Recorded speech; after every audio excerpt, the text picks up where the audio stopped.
We're going to go ahead and get started. So, good morning. I am Leah Lummel, and I work in the University Technology Office, overseeing development, and I'm lucky enough to be one of the people responsible for a smooth upgrade in PeopleSoft. Today we have an agenda. We are not going to take a ton of your time, but we are going to have a lot of time at the end for good questions and answers and to get some of your feedback. We're going to cover what PeopleSoft is because some people are still a little confused about that. Today we have a substitution. Jennifer Glosson is not with us today, but we have Bonnie Stonekey, who is the co-functional director of the Campus Solutions side. We also have Lissa Kelly, who's the functional director of the Human Resources side of the upgrade. We have the beloved Paul Stoll from training. And then, of course, Katie Reynes is here today, who is the project director for the upgrade. And then lots of time, like I mentioned, for the questions and answers. So first I'm going to cover what is PeopleSoft at ASU. Who here uses PeopleSoft on a regular basis for their jobs? Okay, good. We want to make sure you're here for the right reasons. And then who is here for the implementation of PeopleSoft back in 2006 and 2007? Okay, so it's actually quite a few who weren't here or probably don't remember it or are blocking it from their memories. Either way, it's important that we want to note that an upgrade is very different from an implementation. We have a lot of years of experience with the system now, and very little is changing with the upgrade. So PeopleSoft right now is essentially two systems. It's our student information system and our human resources system. The Campus Solutions side of the house is what most of the population uses because that's where student registration is housed, that's how they see financial aid and everything. But probably a more complicated part of the system is the human resources, and that's where our payroll and our benefits and all that side is. And right now they are all together in one big system.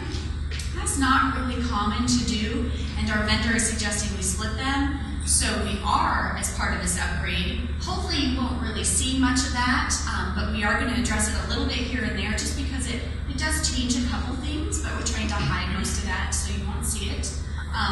And it's taking a lot of people to make this upgrade happen, lots of talented, dedicated people, over 100 folks have been involved, and that's on a daily basis. Lots of others have been pulled in here and there to help us out with the upgrade when needed. Okay, so I'm holding this paintbrush. The paintbrush today determines who has the floor, and there's a reason we're using a paintbrush. A little bit of it has to do with Miss Irma Bombeck's quote here. She says, "My theory on housework is, if the item doesn't multiply, smell, catch fire, or block the refrigerator door, just let it be." How many of us have kids? We can attest to this.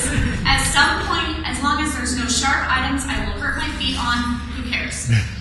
Well, when you're upgrading the system, a lot of it is about the prep work. And today we'd like to assimilate this upgrade to a big painting project. You don't necessarily want to do it, but there's a lot of prep work involved before you actually get to start painting the walls. So I'd like you to see the project team as the group who's been filling all the holes, doing all the tape off, and all the icky work, and then we're going to have a really big painting party over Go Live weekend, and we'd like to get your feedback on that. So you're probably wondering, well, why even paint it all? Why even have to do this upgrade? Well, this particular upgrade involves a few things.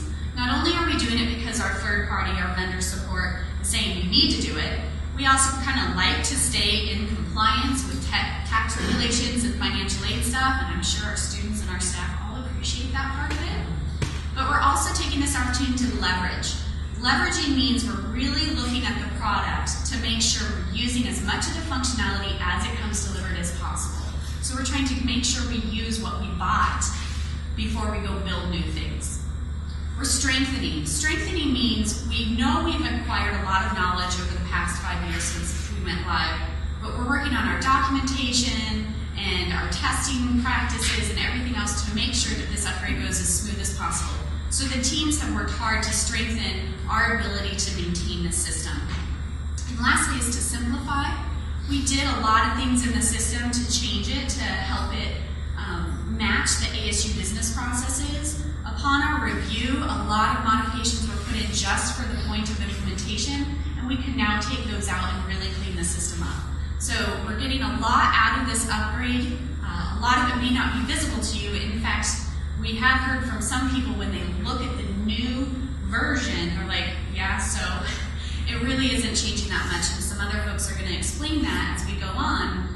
To give you a sense of how long we've been working on this, we started in earnest in 2011, and we have tested, and we have tested and tested and tested, and now we're going to keep doing some more testing. What you want to pay attention to is starting in July is when we're going to start engaging the campus community just a little bit more. What kind of things do we need to show you that have changed? How will it impact you on that go live weekend? And all that stuff for a big go live in September. And this is the page you really want to pay attention to. Obviously, we want to do it on a weekend. We don't want to impact the university business that much, but it's too much to do in just 2 days. So we are taking our best guess at how many days it will take to upgrade the system. So right now we're targeting these 6 days. We aren't positive it will take a whole 6 days. Once we have confirmation on that, of course we'll adjust it. We aren't positive it would be these days. Again, we're here today to start collecting some of your feedback of what business processes will be impacted by us taking the system down. Taking the system down means students cannot register for classes. It means you can't enter your time for your paychecks. It does mean you're going to get paid before we take the system down. I want to make sure that's clear, and Melissa will touch on that more. So there's a lot of good stuff that we want to collect from you to make sure all avenues are addressed and we don't leave anything hanging. So with that, I'm going to hand it over to Jennifer Glossen's look-alike today, Bonnie Stonekey, to explain a little more about what's happening with the Campus Solutions part of the upgrade. Thank you, Leah. She said that I am standing in for Jennifer. That's just for the presentation. I have been involved in the project all throughout the last year. I am a co-lead with Jennifer on the Campus Solutions, and I work in UTO as a manager.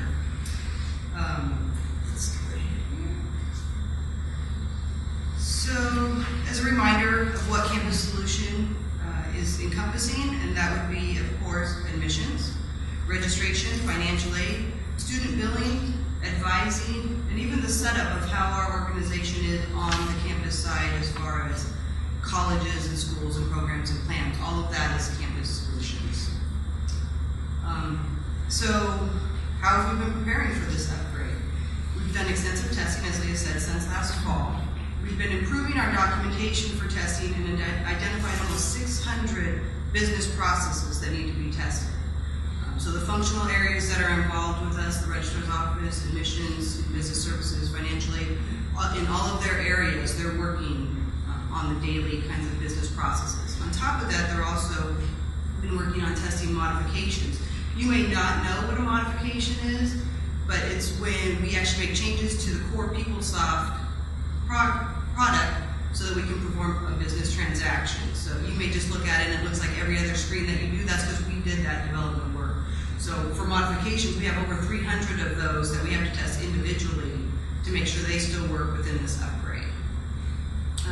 So what does the upgrade mean to you? Leah kind of touched on a little bit. A lot of things that we're seeing right now are just some cosmetic changes. The screens might look a little bit different. There might be things down there that are bolded or moved to a different location, but they're not operationally different. We did a group, was it last week or the week before, with advisors, and let the advisors get in, just a core group of advisors to get in, touch the system, and they kind of came away saying, oh, yeah, no big deal. It's not like when you move from Microsoft, 98 to 2010. It's not huge in that respect. So minimal business process changes, those that do have business process changes in them, we're working with Paul's team to make sure that that training is up to date. And when Leah said prepping in July, you'll know about those things in July. And if you have to take a training class or if anything needs to be changed from your perspective from your business office, you'll know about that. So behind the scenes improvements, those are just kind of under the cover things, business processing changes where maybe we can make a process run a little faster. So you may or may not know that we have hundreds of business processes that run overnight to keep all the records updated. You may never see those. You just log in the system next day and everything's the way it's supposed to be. So we are doing a lot of under the cover work as well. And just to give you an idea, Leah mentioned how many people are actually involved. On our team alone, we have over 40 people working, and they logged over 500 hours just last week testing the product for you. So with that, I will go ahead and move on to Melissa Kelly for Human Resources.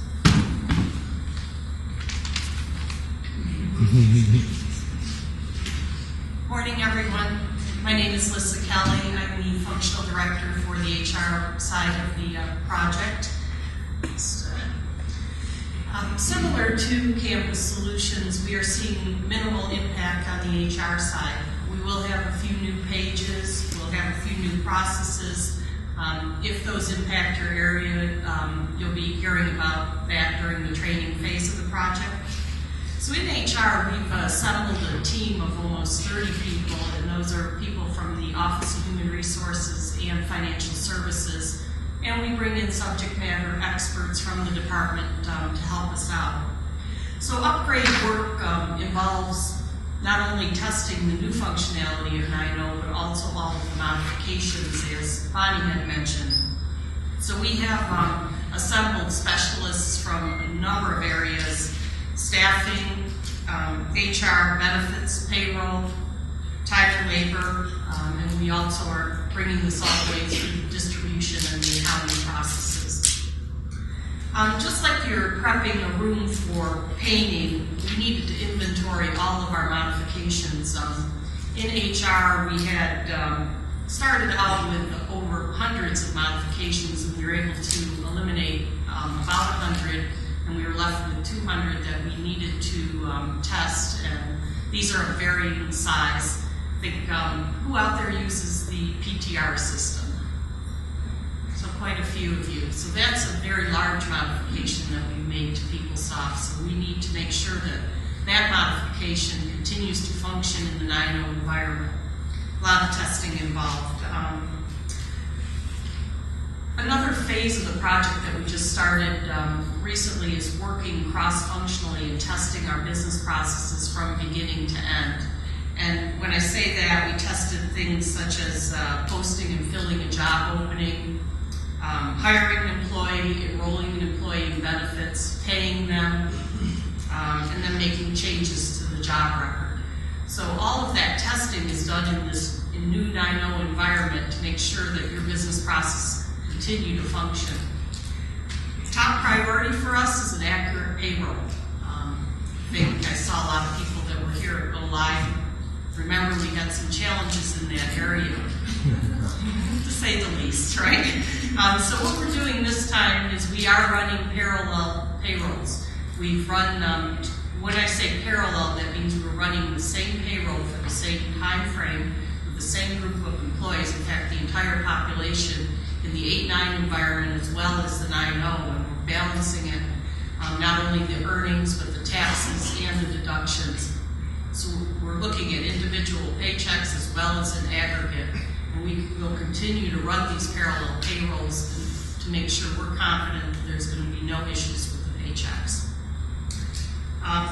Many of the HR changes are happening behind the scenes, and something that's really being streamlined is benefits administration. This may not be visible to you, but it will improve backroom operations and operating efficiencies. So we hope, with these benefit administration changes that we will be able to streamline business processes in the near future. So throughout this process, we're not only looking at 9.0, but we're always comparing it back to the 8.9 environment and trying to identify where there are differences and where those differences occur. And if they impact you, we will be offering training in those areas.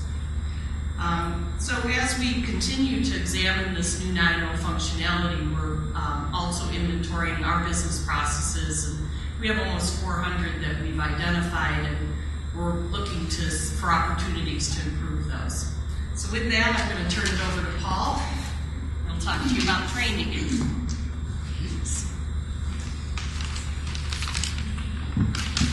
Hello all, I'm Paul Stoll. I'm the manager of the UTO Training Group. I know most of your faces.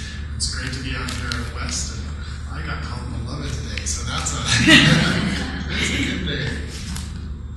So, for those of you that do the math, Bonnie said 600 processes, Melissa said 400 processes, so it's an awful lot of processes that we use here at PeopleSoft.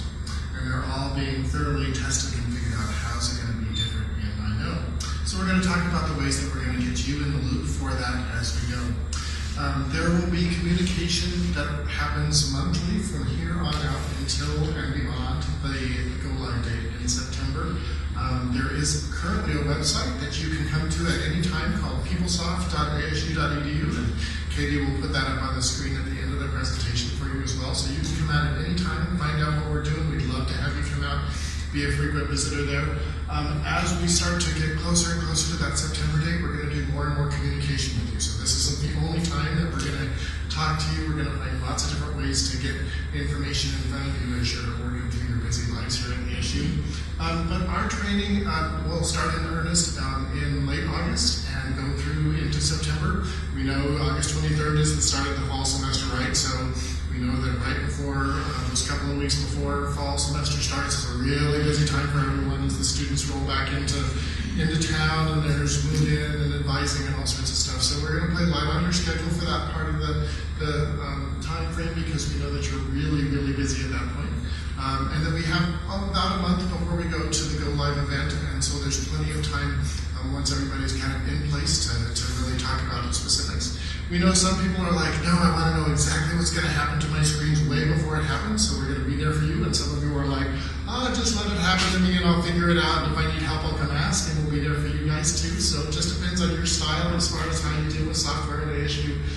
So we're going to start stuff in August. We'll be there all the way through September and into October with lots of information for you. So don't worry, you're not going to go into this change alone or without information at your fingertips. One of the ways that we're going to communicate to you is with mail. So we do have the way to look at different roles that are in the system and be able to send you specific messages about that. So if you're one of those lucky people that has signed up for 27 different PeopleSoft roles in order to do your job, don't worry, we're not going to send you 27 emails that you'll have to go through. We're going to group different emails together and tell you, if you do this sort of work, these are the changes that you're going to expect. And if that's enough information for you, then you're good to go. We're also going to do in-person and online sorts of what's new presentations we'll talk about in just a minute. So you will be getting some emails from us as we get closer and closer to that go live. And as I mentioned, you'll be able to go out to the website as well to get lots of good information. This guy just found out that he didn't have to reapply for his PeopleSoft roles in order to go through the upgrade. So that's a good thing. There are a couple of roles where we will need to do that, just a few roles that are that way. We'll communicate with those folks separately because of the way the software, so we're going to need people to reapply. If we do have that sort of instance happen, then we're going to try to do that over the summer and get that all those cleaned up ahead of time so that you don't have to face that reapplication at the same time that the upgrade's happening. But for the most part, for all of us, if you have the roles now, you'll have the roles in September, and you won't have to do any sort of jumping through hoops in order to have that upgrade happen. So that's a good thing. As I said before, we're going to be doing some What's New presentations at all the campuses, so if you'd like to come see a face and talk to people and have questions and answers, we'll be here face-to-face in order to tell you what's going on. We'll probably have an HR part of the show and a CS part of the show, so if you're doing both, you get to see both. Otherwise, we'll have it set so that we are light on your schedule for that day. We'll also be offering those as well online, so if you can't make it to a particular day that we're here, then you can come and go back online for it, or if you looked at it and said, did they really say that? Then you can go back online and make sure that you understood what he said as we went. So there'll be lots of good information that'll be coming out about how things are different, and like we've said several times already, it's not going to be very different. There's just going to be some improvements. So it's not anything like going from SIS to PeopleSoft. It's going PeopleSoft to PeopleSoft, and it'll just be minor changes as we go. Finally, this young lady is just so happy how easy it is to get to online information at ASU after September happens. We're going to be doing a couple of other really neat things. One of them is we're going to be offering context-sensitive help in PeopleSoft.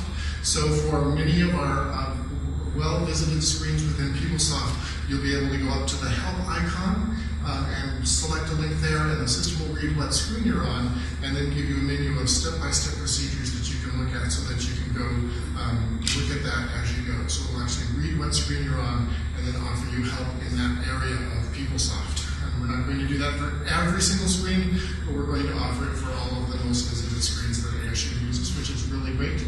Again, I want to reemphasize that peoplesoft.asu.edu, That's where we're going to launch a lot of our What's New information. This presentation will be out there on Monday so that people who weren't able to come today can get there. Lots of good information there. We're also, as part of the strengthening portion of the project, we're going to go through all of our existing training and expand that and make that stronger and make that easier to use. So you won't have to retake that training, but as new people come in, if you're one of those wonderful people in your department that's responsible for training new people, we'll have better offerings for you from the central office in the technology office so that you don't have to work as hard to train your folks for how to use PeopleSoft and the systems that are around that. So lots of good stuff is going to happen to those electronic systems as we go, and life's going to get better. Great. Next, I'm going to hand it over to the person who's managing the entire project, Katie Reyes, and she's going to talk to you about more specifics. Thank you. I'm so excited to have so many people here today. So thank you for coming. And my name is Katie Reyes, and I work in the University Technology Office and as part of the Project Management Office. And so I'm directing and helping all these talented people to get to the end of our upgrade. So I have this little paintbrush. It doesn't look kind of little. You just heard like there was 1,000 business processes. So I'm going to need some helpers, and that's where I'm here to get you involved and talk about how we engage all of us to make this a smooth transition for ASU. When I talked to the project team and we talked about this painting analogy, they says, "Well, I guess it's a pretty good one. But I really don't like that taping part and that patching part. I think that some people kind of really like the painting part." And so we want a lot of enthusiastic painters, and you're now on our crew. So we want you to be engaged with us as we make the transition. So you remember this timeline from the beginning. I want you to pay particular attention to the yellow circle, because this is the time where you are preparing yourself or your department, one, by taking training and paying attention, and also preparing for the big painting party that's going to happen in September, when it's going to be a disturbance, just like as when you paint your house. There'll be some disruption in our business processes. And then when the new PeopleSoft comes to be, during this time, there may be a few drips left, or there may be a few places where we haven't painted perfectly.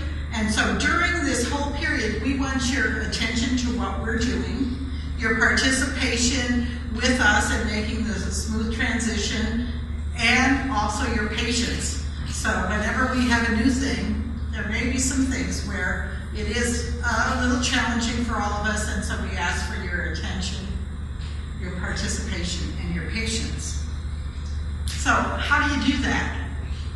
Well, we extended this invitation to some people that we're calling techies. So a techie is someone that is responsible for a system that interacts with PeopleSoft. We talked about the core functionality, but there's a lot of other departmental systems that interact with PeopleSoft or use PeopleSoft data. If you have such a system, you should have heard from us. In fact, you probably should have heard from Roger Lurie, who's on our team, to talk about how we can make your system continue to work with the new version of PeopleSoft. So if you use the data warehouse, there'll be some minor changes. So you may have heard from Kendall Burkhart, who's in charge of that effort.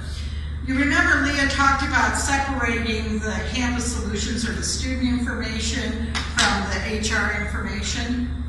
That's going to happen, but we will have one warehouse. So we're going to take those two data sources and combine them in one warehouse. So we'll have one warehouse. The specifics about how to plan and how to be part of this effort are located on the PeopleSoft website in a part of the site called Interfaces-Planning. There's a menu item. So if you haven't been in touch with us and you answered yes to either one of those questions, go take a look and get connected now. Some of the systems will need to change and some of them won't, but if your system needs a little adjustment, plan ahead to be part of our Go Live weekend because you need to march in concert with us. Now, for everyone or everyone else, but basically everyone, if you use PeopleSoft in your job, well, or just to log your time for vacation, all of us that are employees at ASU use PeopleSoft. If you use information from PeopleSoft, so you see reports or you run queries or you try to look stuff up in PeopleSoft, if you have people that work for you that use PeopleSoft, or most importantly, if you have customers that need PeopleSoft, all of you are involved, and I want your help to help us make that as smooth as possible. So, we've got that detailed painter there on the side. We talked about our 1,000 business processes that we know of.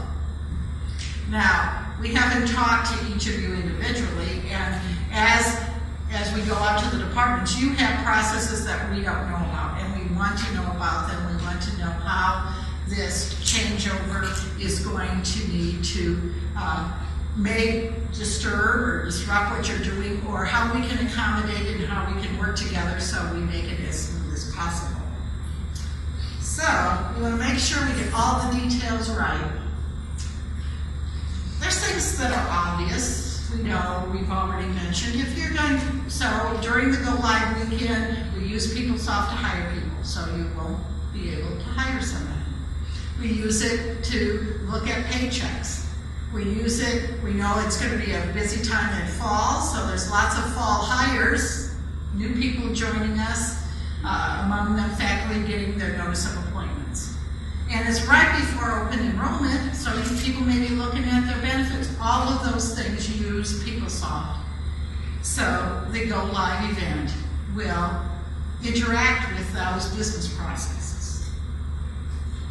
As far as students, they register for classes, they look for financial aid, the catalog and class schedule. DARS, although it's a separate system, uses data from PeopleSoft. Our financial aid systems and our student accounting systems and student fee payment systems all use PeopleSoft data. So these are the big areas that we are looking to review.